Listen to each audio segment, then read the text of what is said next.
上请教早，关注看今日6月15公司第几代早起新闻，我是柯兴竹。先一开始，咱来关心，咱昨昏国内新增加185个本土病例，也有15个人死亡。在死亡个案内底，有2个人伊本地核酸检测是阴性的，落尾又搁转做阳性的。面对这款状况，变来变去，疫情指挥中心嘛讲，病毒有影是搞怪，真恶红。国内新冠肺炎还搁咧增加。暂时新增加185例本土病例，其中以新北市98例上侪，过来是台北市42例，基隆市14例，桃园市10例，苗栗县7例，花莲县4例，彰化县甲新竹县拢3例。另外，伫新增加的15个死亡个案内底，暗号11283是80多岁女性，甲暗号12786 90多岁女性，原本快筛甲 PCR 拢是阴性，毋过13天了后 ，PCR 核酸检测煞是阳性确诊。在这次病毒，大家最辛苦的一件事情，也最困难的一件事情，就到现在还没有所谓的一劳永逸的方法了哈。不管是有症状没症状，你都有可能是。那你采检阳性、阴性都不要讲是快筛了，包括 PCR， 你都没有办法确定也100%。打了疫苗是不是一定100%就不染疫？指挥中心表示，这波疫情为5月11到6月12，累计公布11547个确诊的个案，其中已经有5802个人解除隔离，解除隔离的人数已经超过一半。整体医疗量能的压力有较降低，也若是药署顶一日核准的2个居家快筛的试剂，上近1礼拜就会送来台湾。相关居家快筛指引当地研究草案，来避免民众操作了无好势，可能会影响检验的准确度。那初步看起来就是说，在前端其实他在购买的时候，会有媒合，就是说这个医事人员来提供一些这个不管是面对面或者是线上的一些素材，或是面对面的指导，来教他怎么做好这样的一个居家快筛哈。因为这个东西它基本上采检常都还是要这个有棉棒进到鼻孔里面去不管是用前面的鼻孔，或者是要伸到鼻咽这部分，都需要有一些专业上的指导，比较不会有采不到或采错地方的问题。另外，最近有国际期刊指出，抗假生糖的旧药以为菌素会当治疗新冠肺炎。针对这点，指挥中心召开专家会议讨论了后，表示到目前为止，并无证据会当显示这个药会当降低死亡率，或者是缩短住院的时间。目前包括 WHO、美国、欧盟，拢无把这个药来做治疗的指引，所以决议无建议把这个药用在 COVID-19 四常治疗药。记者综合报道。本土疫情严重，目前咱国内计共有452个人致病死亡，死亡率是3.38%，比全世界平均也搁较悬。前卫生署长杨志良伊是表示讲，伊要协助死者的家属申请国赔。针对这件代志，疫情指挥中心冇做出回应，是表示一切依法办理，国家法律大家拢会使用。新冠肺炎本土疫情严重，国内已经有452例死亡。前卫生署长杨志良昨是伫咧线顶记者会讲，台湾新冠肺炎确诊死亡率悬过东南亚、南美甚至非洲，会接受这边确诊死亡的罹难者家属咨询登记，请律师团依照国家赔偿请求法协助罹难者家属进行国赔诉讼。15开始开放9个表单的登记。对此，指挥官陈时中回应讲，依法办理。当然，就是说有人要建议这相关的，那就是依法来办理嘛，哈。那国家就有一定的法律，大家可以去依循。对政府解释讲，国内死亡率悬，主要是因为患者大部分拢是大人。杨志良质疑，日本甲欧洲大人的结果比例拢比台湾较悬，认为中央的讲法是乌白讲。伊也有讲，照这摆趋势，死亡人数会超过500，所以国赔袂当只敢若摕人民的纳税钱，也应该甲总统、行政院长甲指挥官的财产冻结提出来赔。记者综合报道。日本捐予咱台湾124万吨 AZ2 风车，各县市对今仔日要开始开放予老大人注射。有的县市会派专车去载老人，有的县市是经较好到位的所在，某县市已经提早做演练，希望今仔日会当顺时。在警察的指引之下，客运车慢慢开入高雄的科工馆。高雄15开始要头一波87岁以上的老人的新冠疫苗的注射，全市规划108个大型、中型的社区型的注射站，安排客运车甲护工巴士接送家己一人大，也是行动不方便的老人，并且提前1天开始相关的演练。有一些是有通用计程车，就是可以提供轮椅的接送服务的。那另外我们在奇美就是新北地区的话是另外用富康巴士。考虑到老大人行动不方便，高雄参考日本的务必定式的注射法，让老人坐好，由医护人员坐着会使刷来刷去椅仔来注射。老人免有约排队，即要早通知单、身份证、甲健保卡来现场就使注射。定点、定位，然后接种完成之后，就地等待30分钟的一个观察，结束之后，整个区域才会轮流下一批人进来。伫咧台北中间受到台北市卫生局的拜托，动员80多名医护人员，15会在民生国小为老人来注射疫苗，也采取相关的注射方式，预计一天会使注射1000人。我们也备有这一个观察区，那让长者在那边观察15分钟之后，那回去再自己再观察15分钟。那台北甲高雄、台中甲嘉义县也决定采取务必定式为老人来注射疫苗。高雄市长陈其迈讲，采用这个方法，不是为着求紧，是希望让老人更加方便来完成注射。各地政府也鼓励老人踊跃来注射，若是提升自身的防护力，也使共同来防疫。记者综合报道。来关心台北市昨昏是新增加40个本土病例，今日台北市嘛要替集会人注射，也毋过是叫老人爱先用网络注文，线顶的注文系统又阁无够成功，引起批评。有人是登记好势啊，却无通知日子；有人是接到通知啊，也毋过注射主旨却写毋对。5日制定到了后，台北市要开始做日本送予台湾的 AZ 疫苗，第一批先开放85岁以上老大人、甲65岁以上原住民。台北市的线顶预约系统也引起变幻，有人反映线顶无固定时间甲日期，甲无法度改住的地点，也有民众协助老大人线顶预约成功摕到号码牌了后，收到简讯刷写毋到地址，立场只好一号通知。台北市长关键解释，线顶预约避免人员接触，也好病院甲诊所。更较好安排。其他县市有的，其实台北市还是有，我们还是有发通知单给你。你的户籍在那里，你不一定是住在那里，所以在预约上面哦，你可以选你方便的时间、地点，哦，这给你更大的选择权。无设置伫台北市因敲电话到各区公所的民政科来登记，按算17下晡就用住。在曾无法度出外的老大人因卡1966，卫生局会中陆做测，安排医护人员到厝内住。对这摆中央疫苗配发流程，国体忍袂调，考试中央。台北市75岁以上的长者就19万嘛，所以你花个5万支，甚至再多给我7000支，坦白讲还是没有解决问题。因为每个县市可以打的年龄都不一样，我们一直不晓得那个要切在几岁，因为你疫苗都进来多少，才知道说我们要几岁以上可以打。副市长黄珊珊14透早就伫面册将目标对准指挥官陈市长，强调信任别人感情困难咧，表示手机当中看到陈市长无接的来电，毋过接了后会如何讲无路用。陈市长表示双方已经通着电话。那至于黄副市长，大概那时候要开记者会前有打电话来，我没有接到，我刚刚有回给他哈，那没有什么特别的问题了哈。那我还是希望大家中央地方要一起合作哈。我想昨天因为部长打给我的时候应该是很晚了，我已经睡着了。那我早上今天回电的时候，部长没有办法接。那后来他在2点钟的时候，他有回电，那我跟他报告说我们碰到的问题。全体真济摆为疫苗倡导中央，伊承认疫苗也是最后解决的办法。伫疫苗也无遮尔紧的情形下，台北市要采取应区鉴别战，透过精准疫调来进行清零计划。3期警戒什么时阵解封，伊认为全台东岛一边拢连做伙，3期警戒爱讲爱全台斗阵讲。记者综合报道。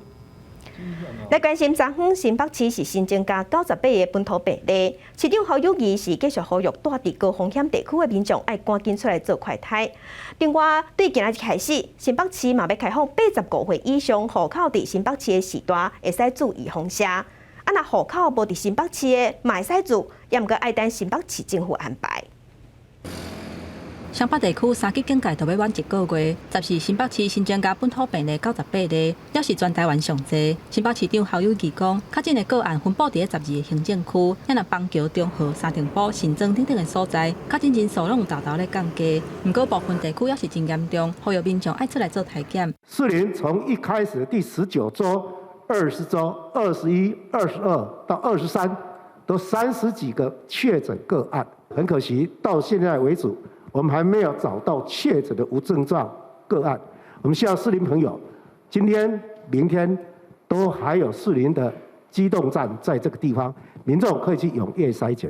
15就要开始注疫苗，校友24专工去中和注疫苗站了解准备的情形。不过新北市优先组的名单是安排给户口伫新北市85岁以上的集会人，甲中央规定的75岁以上的无同款。副市长刘浩然讲，这是有关分配到的疫苗数量，若是扣除优先组的西药剂的患者、长照机构的人员，敢若剩5万外人。也若户口无伫新北市的85岁以上的集会人，新北市府强调讲会接续来安排。85岁以上的在籍的我们的市民就有5点多万。所以让我们的市民可以在籍者不要用抢的，等施打1天过后，我们会整个了解施打情况，会让大家知道未来不在籍者如何依指定的时间来施打。就烦恼5日这连续假期会出现防疫空棚，新北市稽查传统市场人流管控的情形，发现设置中正市场外口的单防疫措施无合格，嘛无通过复查，所以要求为6月16至6月18暂停营业3天，若是无改善就袂当营运。记者综合报道。做伙关心天气，今仔日西南风增强，中南部规天不时拢会落雨。咱来看分图。今日南部落雨的范围有较宽，若北部、东半部今仔日是多云到好天，过到了后会落西北风的天气。今日各地高温大约是33度至35度，大台北盆地、南投、东半部有7个县市有机会会出现36度以上的高温。伫东南部今仔日有机会会透小风，因为西南风偏强，加上拜六的时北边有方面的瓦劲，所以水汽又会增加。拜六的时全台湾落雨的机会又会变大。今仔日6月15是警察节，全国的警察伫线顶大串联，做伙合唱《手牵手》这首歌，鼓励第一线对抗疫情的同伴。除了警察，嘛有学生囡仔甲家人出钱出力，买物资提供给第一线辛苦的医护人员。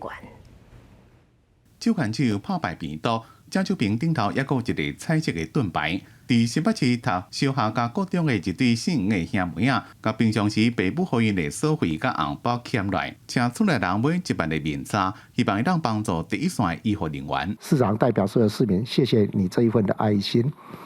在这段时间，不管怎么样，小朋友的鼓励，整个带弹滴水穿石，都是在希望市民朋友跟所有事务团队，大家团结一起面对防疫。团结对抗疫情的上前线，也个包括辛苦的警察同仁。6月15是警察节，全台湾各地警察伫空中串联做联唱《手牵手》，影片回顾警方伫咧疫情期间无分日暝稽查疫情。抬起头，天空就要亮起来。不要放弃你的希望和期待。温柔的歌声鼓励前线的同仁，黑暗过了总是天光。希望民众大家做阵做好防疫。温暖的消息，也个艺人家用节，号召企业甲个人募款9000外万，捐300万台高流量氧气鼻导管系统给病医。那这一种算是目前就是非侵入性的氧气支持应该讲最高阶也是最高流量的。那它因为它是最近才应该是最近10年才出来的机器。然后它支持的氧气流量比我们一般的氧气流量会高很多，所以其实对一般接近要呼吸衰竭，然后要插管的病人是非常好用。医生讲，若病人需要插管，对医护人员的风险真大。有了这台机器，就能降低医护人员感染的危险性。指挥官陈时中讲，最近有人反映违反防疫款务条例，各县拢有做相关调查，也过无做任何处分。大家热心交团捐赠，并无限制。记者综合报道。甲乡亲做伙关心今仔日的早报重点，咱先来看联合报。纾困4点控开始实施，也毋过民间有一寡声音反映讲，因拢无法度摕到补助。立法院民进党团昨昏有要求放零一寡纾困方案的条件，嘛有建议电火钱毋好起价，因为对6月份开始，台电是用热天的电价来算钱的。那政府有法度接受这项建议，安尼全台湾有1000多万户会当受惠。来看自由时报，本土疫情也未收煞，致病死亡的个案内底，60岁以上的占9成。根据内政部的统计，咱国内65岁以上的坐伙人，一个人大的比例是7%，大约有62万户，比例已经创下新高。老人一个人大，若是安怎就无人知，嘛有可能真做这波疫情防护空芳。来看《中国时报》。根据外国媒体报道，美国的食品药物管理局 FDA 将有可能无要搁核准任何预防射的紧急授权。若是安尼，咱国产的预防射要安怎？卫福部长陈时中是表示讲，未来咱国产的预防射会使行世界卫生组织这条路，争取国际上的认同。也毋过有专家是烦恼讲，代志恐惊无遐尔简单。来关心机组人员的防疫规定有新的措施。疫情指挥中心伫昨时宣布讲，若是飞去高风险国家的机组人员，返来台湾了后，拢爱居家检疫14天，结束了后，搁爱做核酸检测。也毋过，若是有做过预防射，安尼防疫规定有较放灵淡薄啊，是要鼓励机组人员量早去做预防射。即马本土疫情正热，原本放零3天加11天的机组员检疫措施是搁一届有案。为6月12开始，长途的航班还未做疫苗的，甲只打做一档疫苗还未到2礼拜的人，是采5天加9天，也就是5天的居家检疫，结束的时阵做核酸检测，搁加上9天加强版的自主健康管理，而且伫第9天甲第14天做抗原的快筛。也若干那做一档疫苗满2礼拜，也未有完整的保护力，是采用3天加11天。也若是有完整做2档疫苗超过2礼拜的人，而且抗体检测是阳性，伫检疫结束迄天核酸检测是阴性，只要7天的自主健康管理。另外，为7月份开始，检疫措施会变较严格。以上的前2项分别是采用7天加7天，也有5天加9天。也若第3项是同款无变。希望机组人员能够赶快把疫苗的接种能够完成能够完成那。如果这迟迟没有去完成的话，那么整个的一个检疫的措施就要加得更严。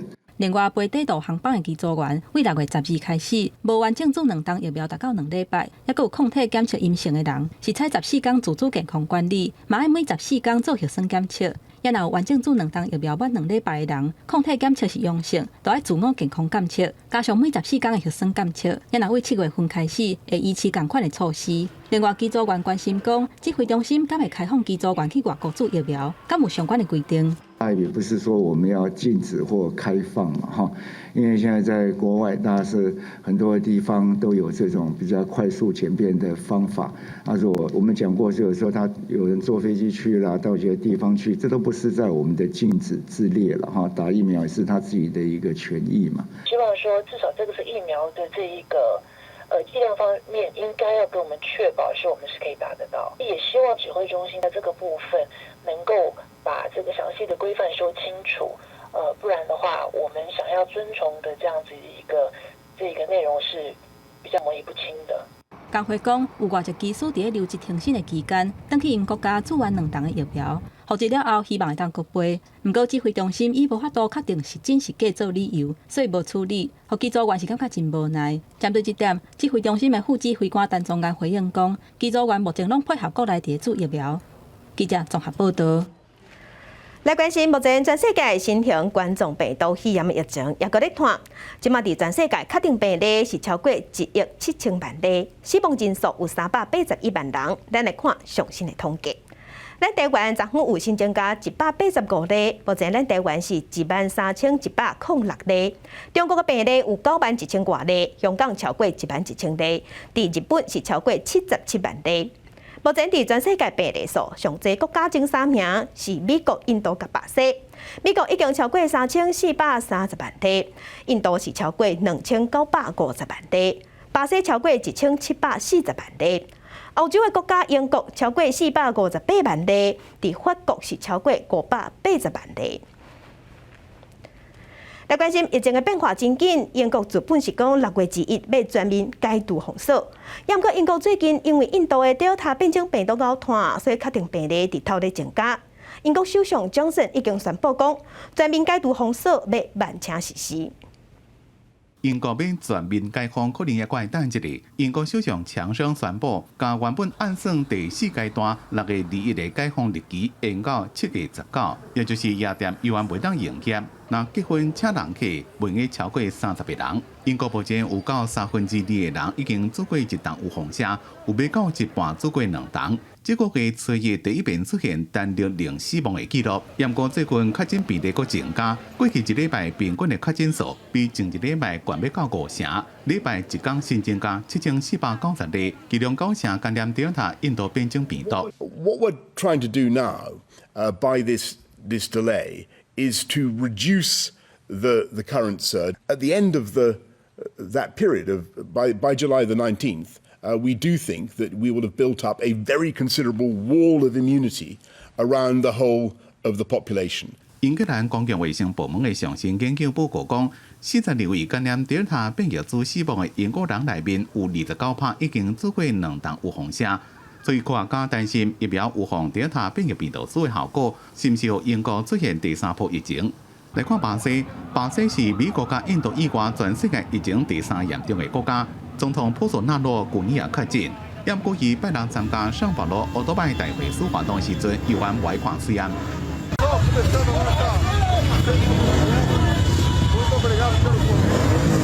现场几多清代奥多拜，骑奥多拜人大部分拢无管实验。结果包括波索纳罗在内，每一个人拢和圣保罗州政府以违反防疫规定发3000大票。波索纳罗为着要竞选连任，最近是4月早参加造势活动。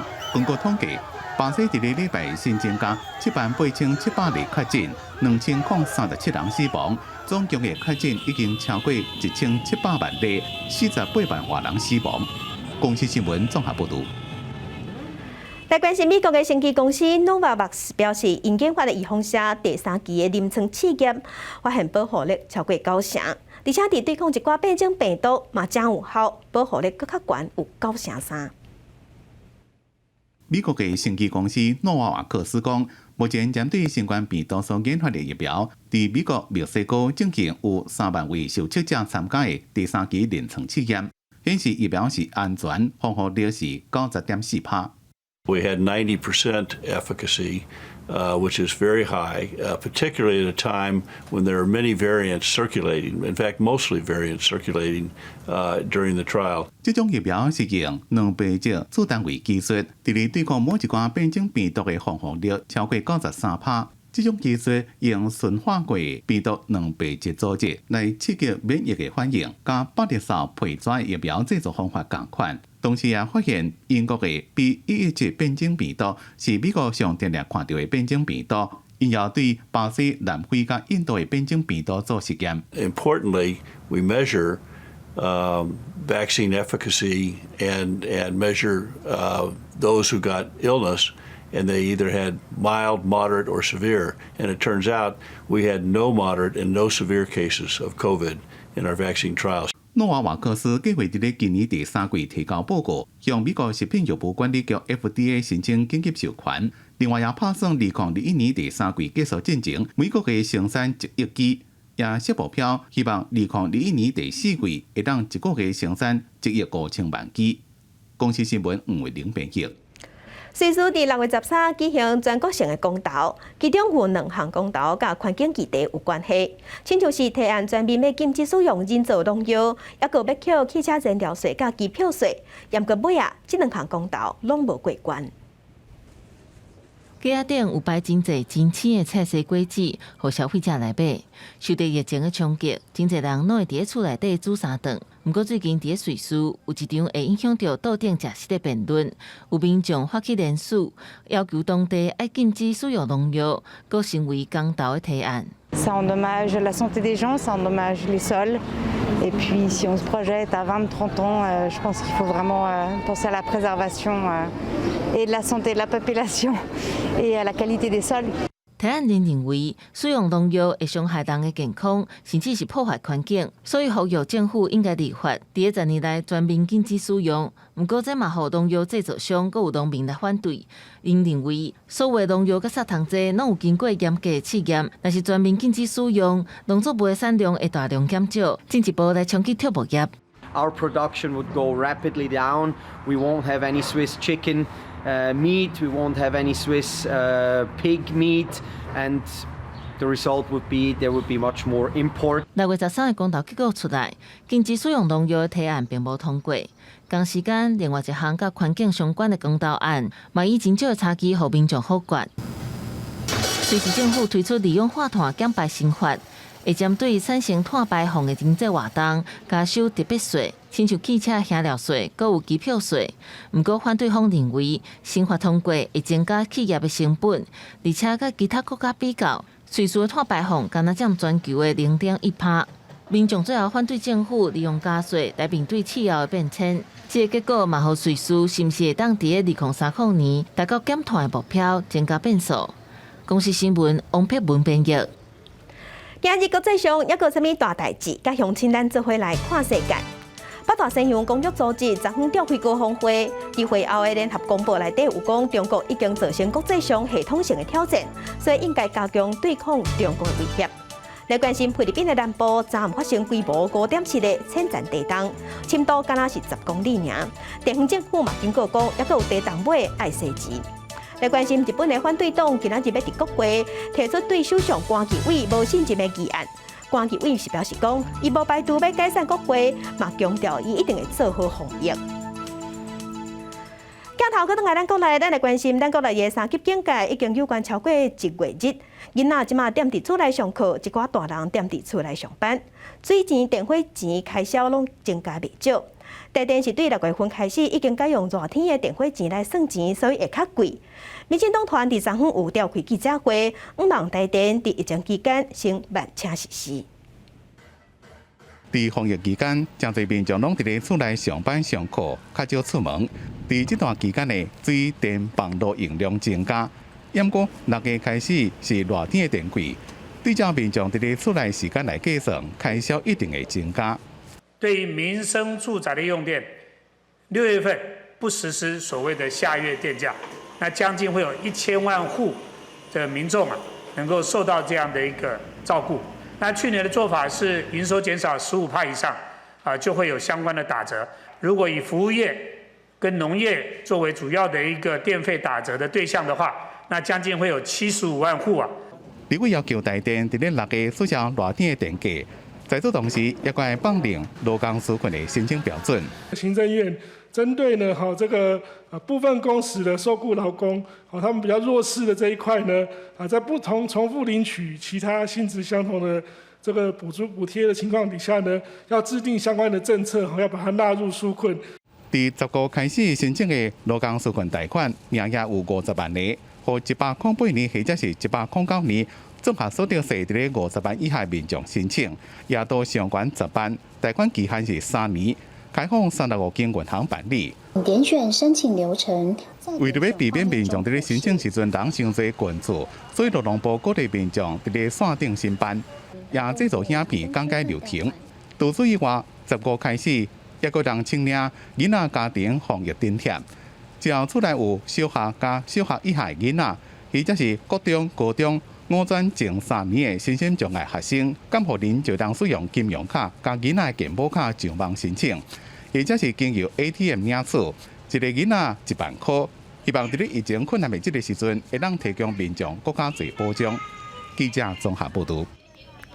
再来关心咱国内的本土病例数，昨昏咱的本土病例有增加185例，咱台湾的本土病例目前计共11898例。咱来看伫各县市的分布。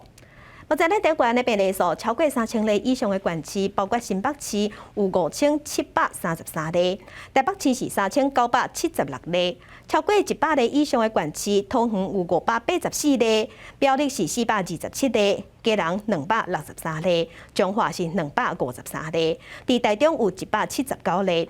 另外，昨昏有增加15个死亡的个案。目前咱全台湾的本土病例加上境外病例，计共13106例。这个统计是疾管署早起上升的数字。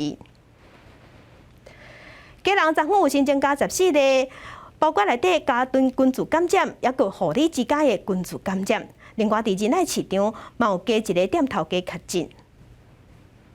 施打疫苗的这个美意被打了折扣，说实在是非常可惜的一件事情CDC 临时公布提早发送疫苗，让我们错愕，这是事实没有错啦上期11早中央提早发配疫苗，基隆市长林佑昌承认有点放弃，不过也马上调集相关单位影响做出疫苗的应变措施。那我们采取的策略就是，我们85岁以上的长者优先打，我们确定施打的位置，然后连夜做疫苗施打的这个准备，把整个施打的一个场所连夜把它整理好。基隆分配1.1万剂疫苗，优先予第1至3个7类人员，15开始予85岁以上原住民75岁以上老大人来做。虽然已经安排好，不过林佑昌也是建议中央爱一摆8剂疫苗，佮标示清楚，才袂误解。因为疫情还袂转好，全台新增加185例确诊，其中家人占14例，其中也有家庭群组甲护理之家群组，民众难免会紧张。家庭群聚8人，那总共是4个家庭，都是之前已经匡列。另外是安泰护理之家有5人，有4个住民，然后有1位工作人员，那他们都是预防性的这种筛检最后一个就是仁爱市场的摊商有新增加1人。经济部公布确诊个案的行踪，以及858例伫车到下晡北区做高行买物件，以及859例是伫仁爱市场卖鱼打饭。伫5月28到6月初9期间，早起拢捌伫成功桥卡摆打，新增加个案大部分已经被扣列居家隔离者，所以无想过坐伫外口的行踪。不过市府提醒告诉民众，有个确诊者行踪定下，要注意健康状况，严格体检站联络做采检。记者综合报道。看见来关心现场上新的消息，就是日本关荷兰台湾124万栋 A2 风车，今仔日要开始伫地方注射。以前指挥中心早起嘛有针对全国的防疫会议开煞了后，有开记者会来听上新的说明。病例监测的能力来注意未来疫情的发展趋势。那第2个部分是有关于疫苗配发的接种作业。那指挥中心继上一周。我们在6月8号的会议跟6月11号的会议上面也都有分别跟县市政府说明这24万日本所提供的这个 AD 疫苗如何做分发，那施打的对象族群，我们也都在上一周的2次会议里面都有分别跟县市政府做说明那今天也在持续就原来的41万剂跟后来日本提供的124万剂的疫苗的状况有再次的跟大家做说明也希望大家就依据这样的一个施打接种的顺序，那不能分户籍所在地一定要依照名册所列的无论户籍或居住地的部分都来为民众来做接种的部分所以这个我们还是请大家来协助跟帮忙。那另外，因为地方政府有一些建议啦哪一些职业类别要加进去，那我们也有在会中再跟大家说明。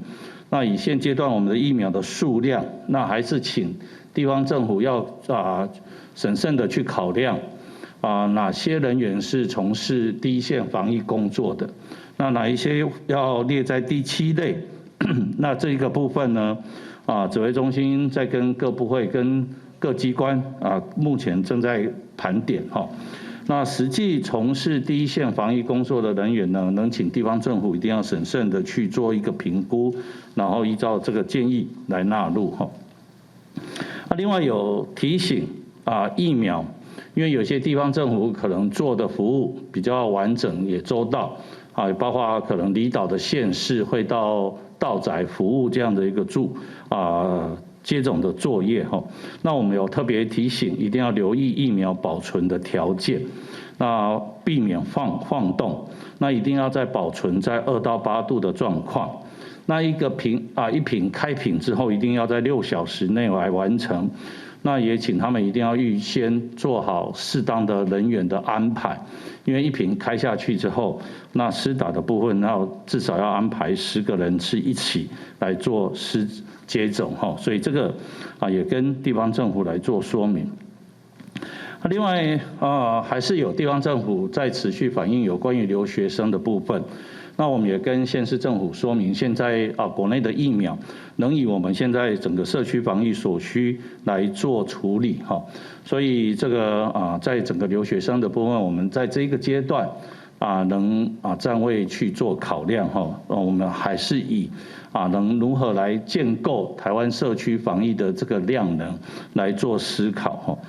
那这是今天有关于会议上跟大家做的一些说明哈。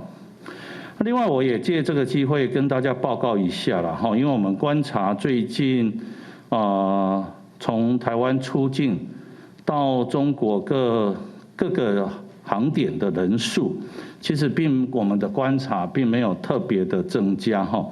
以6月份来讲，那平均大概每一天出境的人数也都从这个400到500、600左右这样的一个人数，依照每一天的航班数不会特别有哪一天会有特别的增加的状况哈，所以我也借这个机会跟大家说明一下最近国人也好，或是其他国籍的人士前往中国的状况大概都是呈现稳定的状态哈今天的报告就先到这边。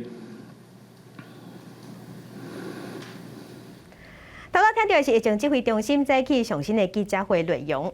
继续来关心桃园昨昏有新增加10个本土病例，内底有7个是家庭内的群组感染。另外，为着要抓出病毒，通市长郑文灿是表示讲，伊要继续推动企业快筛，伫后礼拜6大工业区的社区快筛站就会开始运作。为找出更较侪暗藏的感染源，桃园市推动企业快筛计划，其中一月讲华通电脑、友达、嘉世达4间公司已经完成筛检，10000多人 PCR 检测拢是阴性。再去每礼拜2、礼拜5会公布完成快筛的企业名单，下礼拜也会启用右西、观音、平镇等6大工业区筛检站。务必让这个预防性筛检可以来扩大，让所有的企业能够这个安全营运。互伊讲100人以下企业也赶紧加入快筛。市长郑文灿认为社区也无清零，呼吁中央推动居家快筛。不过要安怎检测，如何判断，阳性了后要安怎处理，要有一套指引。这一套如果要推动的话，需要有一个居家快筛的指引的这个发布，而且要有个推动计划，这样可以把社区的潜在感染源找出来。桃园14增加10例本土确诊病例，也是以家庭内感染为主，有7例。其中1个伫中立食品公司上班的确诊者，传染予朋友，也传予阿嫂一家伙啊。一家10个人有7个人感染那这个代表外面感染，然后进来家庭的还是一直在发生所以我们今天家庭事件还是为主桃园市已经安排25个疫苗注射站，15开始成罪对象是81岁以上老大人，差不多52000多人。第一天是88岁以上，第二天是84到87，第三天是81到83岁。下礼拜1、21开始是75岁到80岁来做，因为是大家拢年岁较大，市府呼吁一定要有一个家属来陪伴。记者综合报道。来关心婚林未了的乐庆工业区有5个人去会着，乐庆的员工大约有13000人，所以婚林管理卫生局即马是要求乐庆爱替员工做体检，所以对今仔日开始，中基病院会去斗3天，一天会使体检3000人，按算1礼拜内全部做煞。消毒人员伫咧未了的市区来回进行消毒。因为婚林未了乡的乐庆工业区，目前已经有5例确诊病例，其中包括翁仔某带共寝室的室友，也佫有1个员工是住伫共一栋宿舍，无共流产，所以也去互人画着。目前正咧厘清病例关联性甲感染源。有连续5个个案发生那有没有相关因应的作为了那我在这里跟大家报告那我们针对热区的部分，我们先前都已经有做过一个快筛那我们也责成这个公司一定要在进行整个企业的一个普筛云林县卫生局表示，进前捌进驻6间的厂区做快筛，体检480人全部拢是阴性。不过因为目前6间编制内员工大约有13000人，为着要避免爆发群组感染，已经要求6间规划进行全面普筛。你是最近5个啦吼，所以讲咱医疗用一定拢足紧张的嘛。希望咱来所会当做到伊企业大伫医疗，希望莫引着医疗百姓的恐慌嘛。希望大家来合作，因来大家普筛，阮以县政府来对咱医疗乡来普筛来看当时做起安尼。医疗乡公所表示，经过了解，6间因为员工的人数多，会由各地中间医疗体系病院共同动员来协助6间进行全面普筛。按算15伫咧员工宿舍边仔的大型活动中心设置10条快筛线，逐工会当体检3000人，按算伫1礼拜以内完成普筛。记者综合报道。受疫情影响，全国学校拢停课，也有真侪餐饮业即马是暂时无做生意。加上政府要求民众减少出门，所以对菜农来讲影响真大。真侪县市、真侪农会拢有推出防疫菜市场，唔免出门，就当甲产地国青个好的菜色直接送到恁兜。受到疫情影响，学校停课，就侪餐厅嘛暂时停止营业，风景区嘛无人潮，农民烦恼菜卖不出去。南投仁爱乡农会将菜色制作一箱一箱，会当直接寄到人客处理。3个主要的蔬菜呢，番茄、高丽菜，还有节瓜。那么其他的话，像敏豆，还有我们的这个玉米。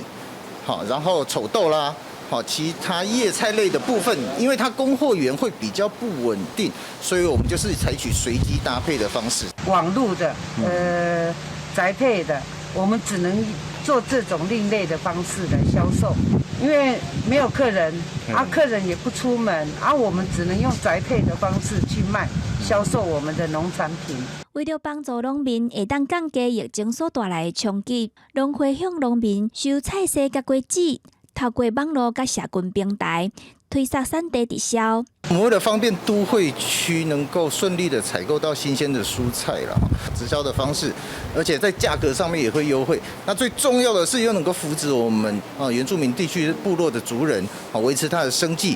那再来就是对小农这边呢，也可以有纾困的作用啦。仁爱乡农会表示，民众免出门就会当买到产地直销的青菜甲果子，也唔免烦恼去市场会有买到病毒的风险。农民嘛有收入。记者综合报道。咱国内胃病死亡率是比国际上的平均也较悬，真侪人嘛咧烦恼讲，唔知影家己当时才当注着预防针，就先走去注肺炎链球菌的预防针。虽讲注一档爱家己开3000外箍，也毋过即马嘛是注甲无回。国内新冠疫情还搁伫个滚价，好民众是真烦恼。尤其染病了后死亡的病例，有9成是65岁以上的侪岁人。有不少民众伫还未等到新冠肺炎疫苗的情形之下，规气先去诊所自费注13剂肺炎链球菌的疫苗。早就缺货了，不是等几天了，至少1个礼拜了。大家都打不到新冠肺炎疫苗，都要先打流感疫苗了啊。有医师表示，根据外国的研究指出，有做肺炎链球菌疫苗的人，得到新冠肺炎的死亡率会降低1/3，而且真侪病毒的感染本来就会并发细菌性的感染，也若这个细菌性的感染内底，都是以肺炎链球菌的感染是上侪，所以做肺炎链球菌的疫苗，除了会当预防细菌性肺炎的并发症，就算做了后，得到新冠肺炎转做重症的比率嘛会大降低。我们是鼓励说，如果是有潜在风险因素或者是年长者，都要去打肺炎链球菌疫苗，因为不只是新冠病毒，其他所有的病毒感染，尤其是流感病毒，它常常并发肺炎链球菌肺炎，然后导致重症或死亡。医师表示，为新冠肺炎感染的统计内底，会当看到染病了后，并发肺炎链球菌肺炎的几率有，不过并无多。民众若是去做肺炎链球菌疫苗，确实会当提悬保障，不过也是爱看医师的建议，也有个人的需求。记者综合报道。受疫情影响，观光产业即马是无做生意，嘛无法度做生意。嘉义市卫理馆为着要支持在地医护人员，转甲饭店的空间转做医护人员的宿舍，感谢因的付出。工作人员无用咧整理环境，饭店内目前拢无人客，但是即马有带一寡当咧病疫情的医护人员，饭店甲空间改作宿舍，希望互因会当安心休困。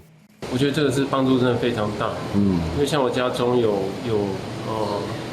父母，他们年纪都很大了，这个我非常非常的恐惧，所以第一天疫情爆发的时候，我就搬出去外面住了对，住了1个礼拜才搬过来这里。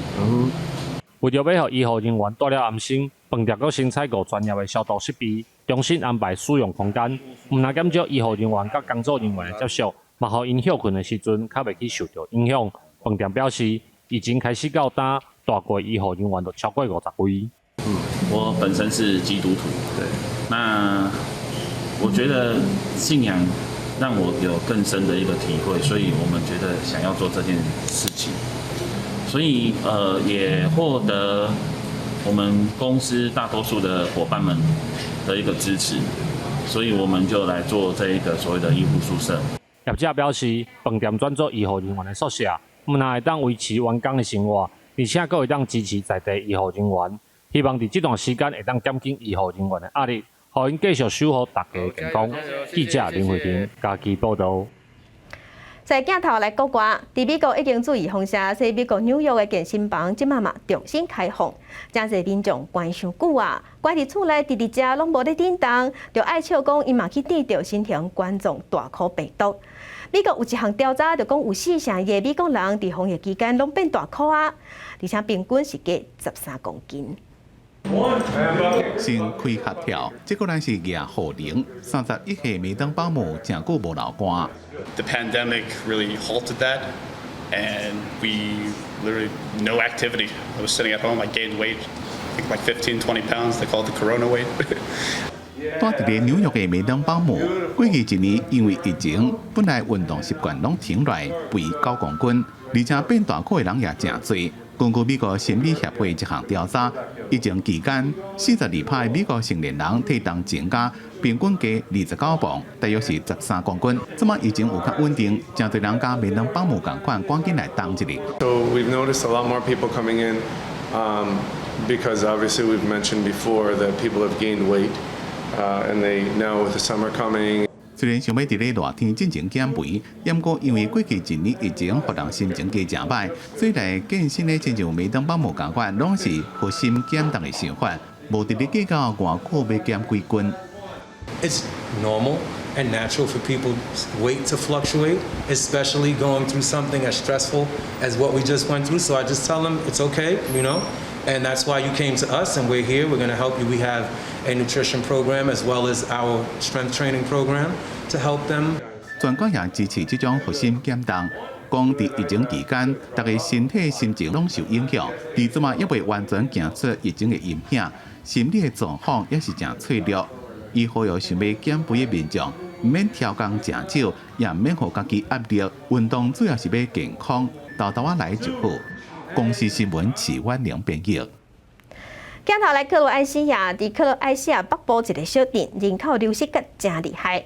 当地为着要鼓励少年人留伫这个所在，推出用1块就会当买厝的计划。但是换做咱的新台票来算，免5块钱就买有一间厝。虽讲这厝无咧外水，旧凹旧臭嘛爱修理，也毋过实在是真会好。这个政策嘛有影真有效果。去到埃西亚北部我匈牙利边境的小镇莱格拉德，四周围有真水的树仔甲原野。不过对100年前奥匈帝国解体了后，当地就愈来愈无热烈，人口大量来外移。即阵当地敢若有2250民众住伫遐，是70年前的一半。莱格拉德市长为着要招新的民众来住，甲当地一寡空的无人住的厝甲建地，用当地钱1窟lap要甲卖出去，折合台票无到5块就使买厝。消息一出来，全球各地拢有人要来买。Imali smo dosta upita iz raznih dijelova svijeta, možemo reći. Znači, prvenstveno smo se orijentirali na ovaj kraj, to smo uspjeli. Osobe koje su na kraju i došle u ovaj kraj su osobe iz okolice. 不过享受这个优惠要相对的义务甲条件，买厝的人必须是40岁以下，有行贷款能力的青年，并且爱住伫当地至少15年。而且无人住的厝，有的真破旧，有的是无门甲窗仔，有的是漏水，还佫壁岩，花期期状况拢无好，必须爱用不哩侪钱甲心力来修理。不过当局的补贴要修理厝25000块的库纳，大约是代表11万的修理的费用。若是外地人来买当地私人的二手厝，也是得到厝价2成补贴。最近享受这个优惠，住伫当地哈尼卡一家的人对这个新环境是感觉不哩满意。Malo po malo i evo, da smo se preselili. Jer smo bili na stanu i tu reže su plaćali sve, a ovo ipak je naše, ne? Znači, piše po papirima kao tim 15 godina, ne? Ali to uopće nije problem. To su kuću smo napravili, ne mislimo nikam ni seliti ili prodavati. 莱格拉德市头一批要卖19间厝，已经卖出17间，未来可能会推出更加多相关的计划来活化当地地产，希望吸引更加多区县内底的青年来选择住伫遮，为地方增加新的劳动力。公视新闻是会长编译。环境爱关心，因为全球暖化，科学家是发现讲，伫南极的冰川长得样，按过去3年为青亚上来看，冰是样甲真功夫，已经减1/5啦。氧气的冰化作水，造成海平面压悬，嘛大大增加淹水的风险。英国加美国的科学家伫最近研究南极冰层的变化，有上新的发现。因分析2015年到2020年之间卫星所翕到的缩时影像，发现南极上岛冰山冰盘有变较细，毋是因为海洋氧化造成，是自两边的极自细到大慢慢崩闭开。What we saw over the last 3 years is a slightly different mechanism, where instead of thinning the ice, gradually, we saw a breakup of the ice shelf. And it's not a complete breakup, it broke, we lost basically 1/3 of its size, but it's significant enough that just over a 3-year time period, we saw a 12% increase of the velocity of the ice. 科学家讲，敢若是过去3年，上岛冰川的冰盘面积就消失1/5。受到极地强烈深海洋流的冲蚀，冰盘下骹的情形甲顶头平坦的情形完全无同。It's a very vast area under the ice shelf, and the ocean is carving grooves under the ice shelf. It's creating a landscape that's a little bit akin to the Grand Canyon, but inverted. So you have rifts and valleys and terraces, and we don't know every detail of it. 科学家讲，上岛冰川若是照这摆的速度继续崩解，会予全世界海平面上升1.5到2公分。若是规个南极冰川拢崩解，会予海平面上升4公分到5公分。本来是每10年才会发生的大水灾，可能变做逐年拢发生。南极冰川消失的速度变紧，就是气候变迁的一段警讯。公视新闻詹慧敏编译。天气报道者，今仔日西南风增强，中南部规港不时拢会落雨。南北部、东半部过昼了后会落西北风。伫大台北本地、南投、东半部加强固7个县市，今仔日的高温有机会会升到36度，乡亲爱加啉水。再来关心今仔日各地头的温度。